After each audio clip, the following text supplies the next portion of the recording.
probably maybe living around 1750 to 1800, that time period. And what this is going to enable you to do is to trace people who are descendants of those ancestors. And how it's doing that is that you have inherited little pieces of DNA from the vast majority of those 128 ancestors in that one generation. And then those little pieces have been passed down the generations down to you and your brothers and sisters and your cousins and your second cousins. And then what you're doing is you're comparing your DNA with other people alive today, and you're able to find little bits in common. And then what you're able to do is look at each other's family trees and try to work out which of those ancestors those particular bits of DNA came from. That's what a DNA test can do for you. And that's how it can give you actual verification and proof that you're related to particular people. And you can then track how you're related to other people who are alive today. So as I said, it's going to help you find cousins through all of your family lines. It's going to be just as easy to find someone who's related through your father's mother's father as it is through your mother's mother's father. So you're going to be able to get little pieces of DNA from most of those ancestors. You're going to get very good estimates of how closely you're related to them. And that basically comes numerically. And what you're going to get is a number of centimorgans. That's a unit of DNA. And you're going to know how many units you share with someone. And basically, the higher the number, the more closely you're related to them. And then the companies take this number into account and they translate it into an estimate of how you could potentially be related to them. So they may say that someone is probably between a first and a second cousin.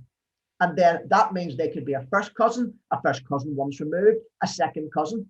But it also means that occasionally the relationship could fall outside of that estimate because they're only giving you an estimate. And it's all about the DNA that you are sharing. So you have to look into it more closely sometimes. And those estimates aren't always correct. So you can also work out what side of the family your new relation is on. And you can do that by comparing them to someone else who is tested that you know how you're related to. So it's always very useful to have a few people tested, and then you would know how you're related to them. And then you could use them as a comparison. So basically, if you have tested, say, a cousin, a first cousin, then you know if that cousin is related to you through your mother or through your father. And if you know that, then you can look to see, does your cousin also match the person whose DNA you're currently looking at, a new person on your matches list? And you would then compare them to see if they match that particular person as well. And if they do, then you know that the connection is on that particular side of the family. And you can look into it a bit more deeply. If you're looking at what they call a chromosome browser, you would be looking to see that all the little blocks of DNA shared with a group of people are all at the same place. And if they're all at the same place, that means that one block of DNA was inherited from a particular ancestor. And it's been passed down through the various people in the family to those 3 or 4 or 5 people who you're currently comparing. So there's little investigations you can do. You would then have access to contact these people and try to work out who this ancestor is. Okay, now that's an example of my matches list. And just to let you see what it looks like on family tree DNA, you'll probably see that when most people do presentations like this, they block out the names. I've chosen not to do that on this occasion because those 6 people who you can see are all people who I tested. So they're all my kits, and I have given myself permission to share them here with you today. So I just wanted you to see what the matches page looks like. I don't expect you to be able to read this in great detail, but I'm just going to talk you through exactly what there is there.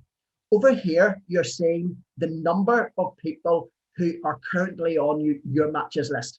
So that's the first thing.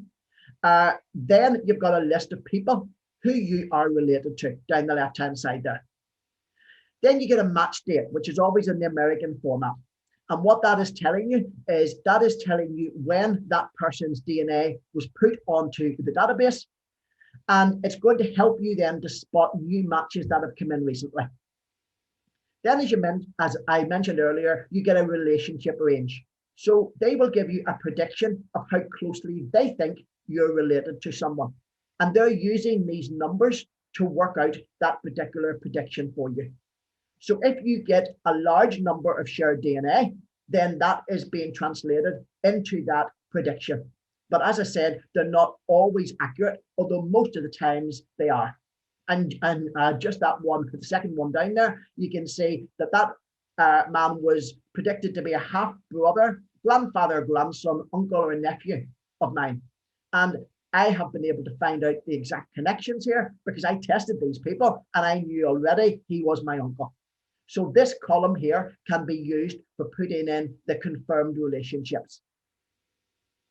Now, this column here, X match, there's a fourth type of DNA, and all of the companies test your X chromosome, but they don't all give you results. So if you've tested with Ancestry, they have tested your X chromosome, but they haven't given you results because they don't make that available on their database.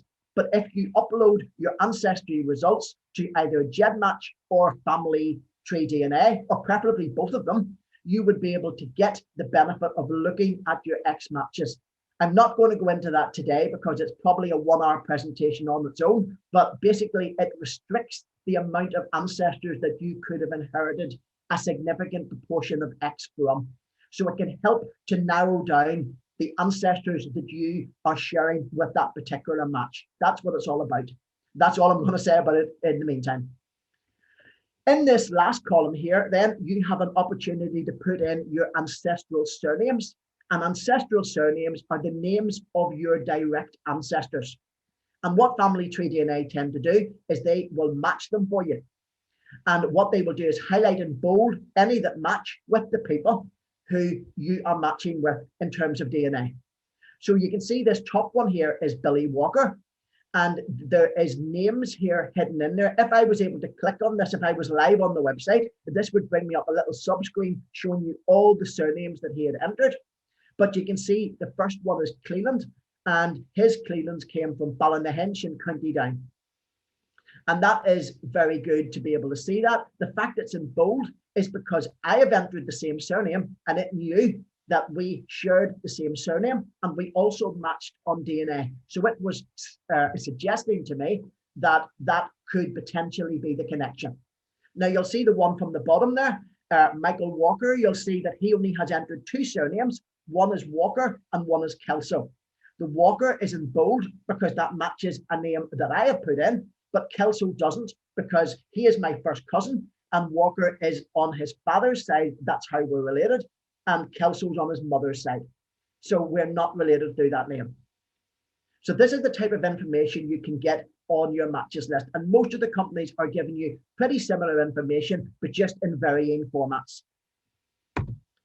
Okay, you also get ethnicity results with all of the companies. And I'm not going to talk very much about ethnicity today because I'm not a great fan of putting too much faith into ethnicity results. And the reason being is that all of the companies work this out differently. Now, when they're looking at your actual DNA results and matches, they're looking at 690,000 points within your DNA and comparing them to everybody else. And that means that they're being highly accurate. So your matches are never going to change. In terms of ethnicity, they're comparing you to a control group. And this control group can change over the years. So it can be amended or it can be increased in size. And therefore, when they compare your ethnicity to the control group, it's going to change slightly. And what you will find is that all the companies are consistently changing their ethnicity estimates over a period of years as they update and try to improve these control groups that they're comparing you to. So Family Tree DNA have just recently updated theirs, and they have now added 90 different populations, and they're comparing you to 90 different ethnicities, really. And then they're giving you results. So this is the type of thing you get, is you get a map that is showing you all the different places. And then down the side, you get the statistics that's showing you how they would estimate your ethnicity in terms of percentages. If you're going to put some weight into this, I would say that you should be looking at trends. So in terms of Ireland, England, Wales, and Scotland, what you could be doing is looking at the British Isles as a whole. And what you're finding out in mine there is that I'm getting 78%, if you add those two together, that are coming from the British Isles. It's very hard to separate things into Irish, English, Scottish, and Welsh. And that's because people just got on a boat and moved. They just went somewhere and there was no control of that, obviously.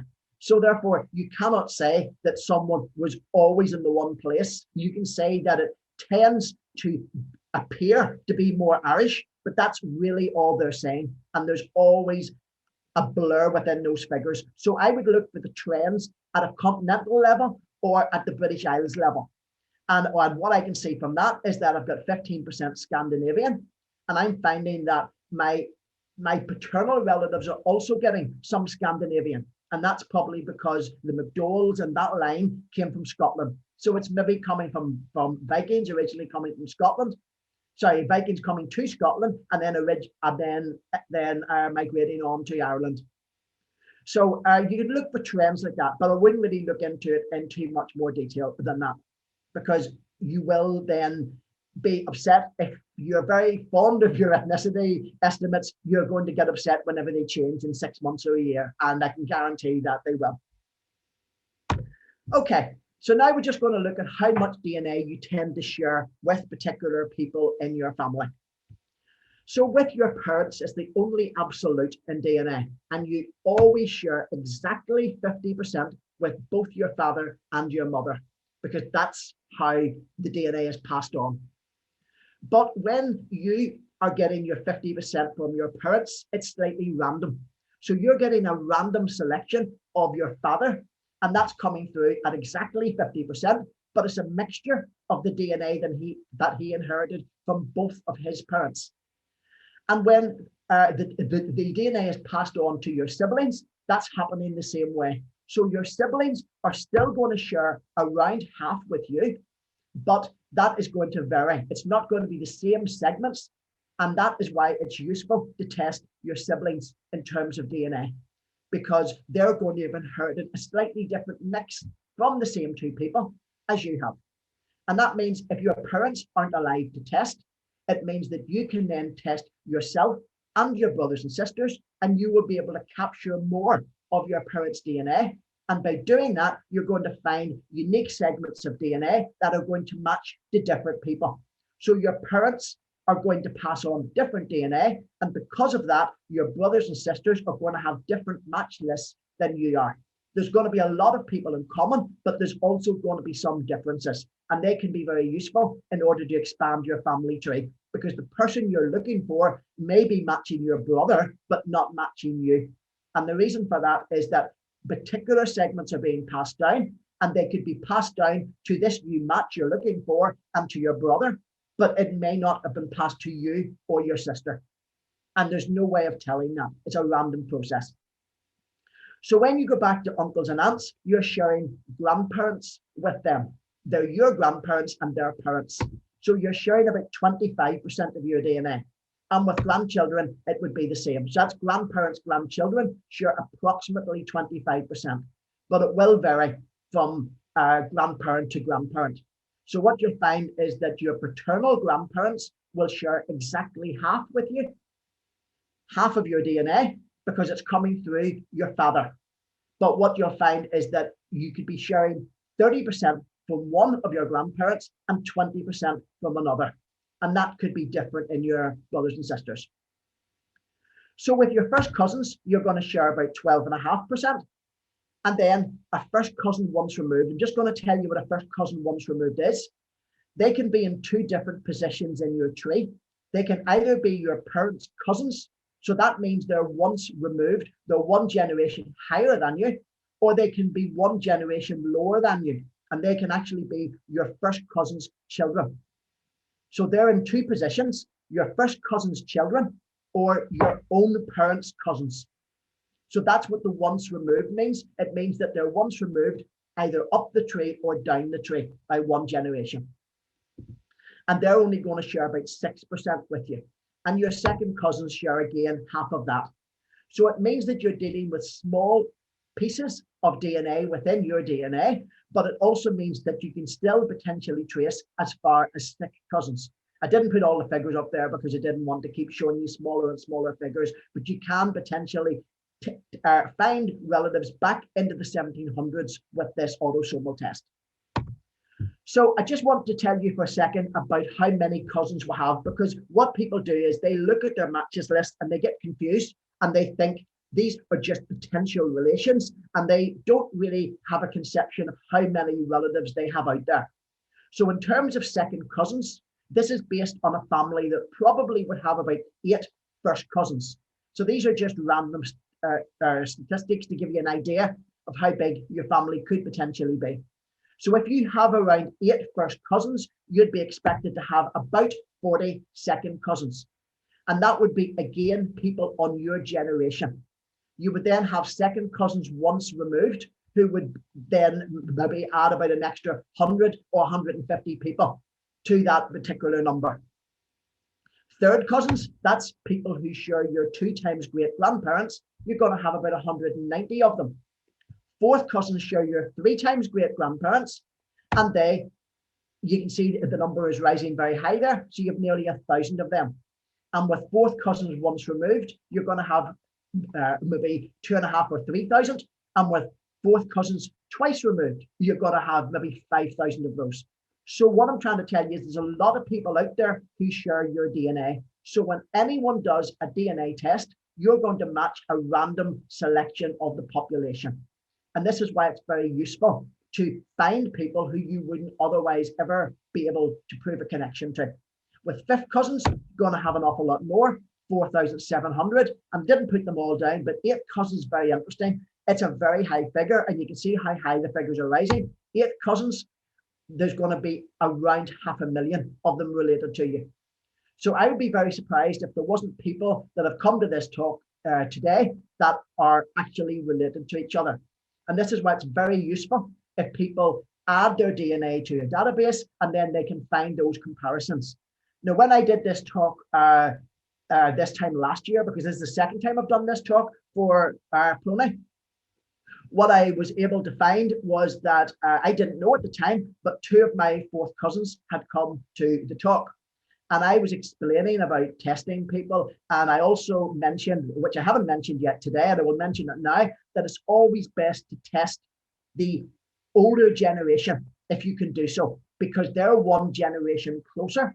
And because the DNA does get watered down as the generations move on, if you have the opportunity to test the generation above you, that's always very useful, because you're going to have stronger matches and more matches to people on the database. So that's going to be a very useful thing to do.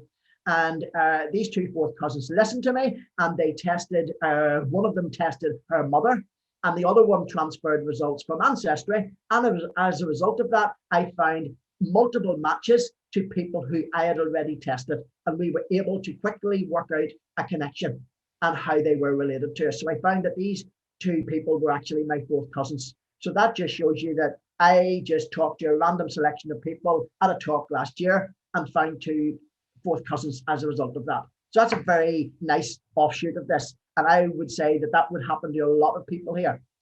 So that's just leading me on to the fact that it's really good to have everyone in the one database. Now, what I mentioned earlier was there was 5 different companies, and that they are splitting the results across those 5 companies. In terms of the north of Ireland or Northern Ireland, the reason I say the north of Ireland is that in our society, we're covering the 9 counties of Ulster. So it's more than Northern Ireland, it's 9 counties. And when we're looking at the north of Ireland, what we're finding is that the vast majority of people who have taken a test in those 9 counties have done so with family tree DNA. They are, of all the 5 companies, they have the biggest database for people living here. And what that means is it's the most useful company. It's not the biggest of the 5 companies, but it's the one that has the biggest database for the north of Ireland. So that is particularly useful. And I would advise you all, if you've tested with Ancestry or MyHeritage or one of those other companies, you really need to transfer your results to family tree DNA, because there will be cousins, there will be people who are related to you who live over here who have tested with that company. And the reason, in case you're wondering why I'm saying so many people have tested with that company, it's because they have been selling DNA tests here for far longer than all of the other DNA companies. You'll have heard me say at the beginning that Ancestry didn't sell DNA tests outside of the US and Canada until 2015. Well, Family Tree DNA have been selling autosomal tests to people within Northern Ireland and the whole of Ireland, actually, from 2010. And that means that they have been selling for a longer period of time. And over those number of years, the database size has increased. Okay, now one thing you're going to be finding out now is that you can't find every single person who you are related to. That's actually an interesting thing to know, because I've just given you the numbers for how many relatives you have, and you may be slightly relieved to find that you're not going to be able to find all of those people. The reason being is that we're all inheriting little bits of DNA from all of our ancestors, and it's being passed down. So you remember I told you earlier that you're inheriting half of your dad's DNA, and that means as a consequence, you're not inheriting half of it as well. So that means that as the generations go on, there's certain ancestors that you only have certain bits of DNA from. And this is why by testing more widely in your family, you're able to capture more of those pieces of DNA. But it means that just by testing yourself, you're not going to be able to find everyone who you're related to, even though you're still genetically, you're still related to them, but you just don't share that genetic connection. With first cousins, you're going to find all of them, because you share so much DNA with a first cousin, it's impossible not to have some matching DNA. But there's going to be a range of amounts of DNA that you're going to share with first cousins. With second cousins, these are again people who share your great grandparents. You're going to find the vast majority of them. It's technically possible not to match them, but it's very, very rare. With third cousins, it falls a bit to 92%. And with fourth cousins, it's falling further to around half. So that means that there's going to be about half of your fourth cousins aren't going to be detectable on a DNA test. But you can find more of them by then testing brothers and sisters and cousins who could potentially match the 50% who you're not matching. With fifth cousins, it falls further. It's falling down to around 16% or so. And sixth cousins, you're going to find a lot less of them. So the tests are designed to be able to find people who are descended from your 5 times great grandparents and further down. So the further you go back in your family, the less chance there is of you finding a match through that particular ancestor. But you will definitely find some. Okay, so just a couple of examples of how DNA tests have helped me. Going back to the Y DNA, which is the one that helps you look into your surname line, I've been able to find a brother for my 4 times great grandfather who came from the same part of Ireland. And I've been able to prove that connection through taking a Y DNA test. And this has helped me add hundreds and hundreds of people to my tree that are descended down through that particular brother. And what I've also found then is that I've been able to identify that particular family, and then I found people who match me on that particular line on autosomal DNA as well. So I've found people that are inherited from that same, that have been descended from that same man, but they have come down through female lines. So therefore they wouldn't show up on a Y DNA test, but they do match me on autosomal DNA. So that can be very useful. I also found an example where I was able to prove that a written record was actually incorrect. And I found that was very useful. And that what I had found in this record was there was a record of a man getting married, and it said that he was a bachelor. Now, I knew that I didn't know that this man was related to me because he had 2 wives, and I knew that I was related to the first wife. And then I found someone on my DNA matches list, and they were related down from this second wife. But we didn't know this was the same family because the man had been recorded as a bachelor on both the wedding certificates. And that meant that we thought it was 2 different families, but we were able to prove through DNA that he was actually a descendant of the first wife and not the second wife. although he knew that his ancestor was brought up by the second wife. So therefore, we were able to challenge known genealogy and actually correct it through a DNA test. So you can also find second and third cousins. So if you've got an issue or you're not quite sure if these people are related to you, you followed the paper trail, but maybe you're not sure if the paper trail is correct, then you can then check that and you'll be able to confirm if those people are definitely related to you. And you're going to be able to verify your family tree. And I think that's one of the single best possibilities out of a DNA test. You're going to be able to compare what you've been researching all these years. You're going to be able to compare that and compare your family tree to your genetic tree. And if you find that they both coincide and that you're getting matches through the ancestors who you've already been researching, sure, that's what you want. You're getting evidence that your family tree is actually correct and that your ancestors are definitely your ancestors. So there's more you can do with DNA tests. So you only pay for the test, but there's extra things you can do if you choose to get into it more and more. I'm just going to talk about these very briefly, but it's just to open your mind to the more advanced concepts out there. The first thing you can do is phase results. And that means you can start to divide your matches into ones that came from your father and ones that came from your mother. So that helps you to split your matches into categories. You can then upload, as I've mentioned earlier, your DNA to other databases. And I would recommend everyone does that, because the ideal situation is for everyone to be in every database so as we all get the maximum amount of information and the maximum amount of matches. You can also make a chromosome map, a map of your chromosomes. That probably sounds really boring to most people here, but what that can be very useful for is for tracking particular segments of DNA that you can then attribute to a particular ancestor. And the beauty of that is that you can then look at those particular segments, and anyone who matches you at that location, you know, must be a descendant of that particular ancestor or related to them in some way.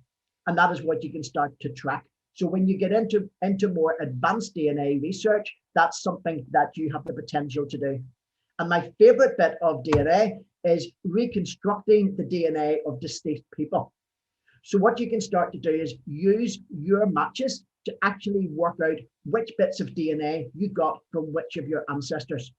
So because my parents and my grandparents all died before DNA tests became available, it meant that I wasn't able to test their DNA, but I'm able to reconstruct parts of their DNA and then compare those particular parts to the database. And you do this on the site called GEDmatch. And it allows you then to see who your parents match or who your grandparents match. And that is taking things a stage further. Another thing that's going to be a bit more possible in a few years to come is you're going to be able to start to test artifacts. That is something that is actually possible now, but it's price prohibitive. It's extremely expensive to do. So you can test pipes or false teeth or something that your ancestor had. You can do the letters. If you have a letter from an ancestor, you could potentially get DNA from the lick that went into the seal on the envelope or from the lick that went into the stamp. And you can then get that processed and you can actually get their DNA. So that's going to be possible in the future. So if you do have any of these items, I would encourage you to keep them in good conditions so as they can be tested at a later stage when this becomes more widespread. Okay, the last thing I'm coming to is ethics. And I just want to remind you that if you do a DNA test, there is a chance that you can have unexpected results. It's not something that I would tell people to worry about, because I don't know that this happens in very many cases, but there's always a chance that you can find a close relative who you didn't know existed before. Or you might say that you and your cousin are going to both do DNA tests and you might find that you don't match them. Now, that would obviously have consequences on how you felt about things, and it's something to bear in mind that could happen. It's not something that I would suggest should put you off doing a DNA test, but it's something to bear in mind that it could potentially happen. And if it does happen, you have to make sure that you're interpreting those results correctly. Now, I've found people before that have panicked and have written to me and said, I am not related to my cousin. I know she's done a DNA test. She's told me about all these people on her matches list. They're not on my matches list. She's not there. What am I going to do? And what has happened is maybe one of them is tested with MyHeritage and one of them is tested with Ancestry. So there's things like that can go wrong and you don't actually know. And people just shy away from it and panic because they're obviously just thinking something worse than what is actually going on. So if you don't know what's going on, you can ask advice. Again, if you get a first cousin being predicted to you by a DNA company, it could actually be a double second cousin.